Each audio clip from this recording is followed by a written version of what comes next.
বিপিএলের উন্মাদনা শেষ। ব্যাক টু ব্যাক শিরোপা তামিমের হাতে। ফরচুন বরিশালের কর্ণধার মিজানুর রহমান বরাবরই বলে এসেছেন বরিশাল দলটি নাকি তামিমের। খান সাহেব দলটিকেও আগলিয়ে রেখেছেন নিজের করে। দুই ফাইনালেই রান করে চ্যাম্পিয়ন হবার পেছনে রেখেছেন বড় অবদান। তামিম চ্যাম্পিয়ন্স ট্রফিতে নেই, নিয়েছেন অবসর। এগুলো পুরনো খবর হলেও কিছু আক্ষেপ যে রয়ে যায় চিরকাল। 2017 সালের চ্যাম্পিয়ন্স ট্রফিতে বাংলাদেশ দেখিয়েছিল নিজেদের সেরা সাফল্য।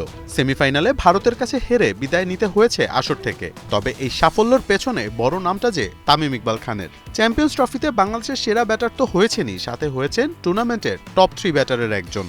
তার উপরে রোহিত এবং ধাওয়ান 4 ম্যাচ খেলে প্রায় 74 এভারেজে করেছিলেন 293 রান।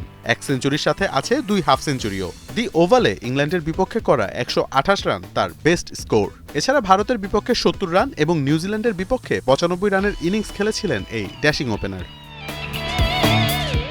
এবারও বাংলাদেশের প্রতিপক্ষ ভারত, নিউজিল্যান্ড। তবে তামিম নেই। তামিমের ভয়ডরহীন ক্রিকেট যে মিস করবে টাইগাররা তা স্ট্যাটই বলে দেয়।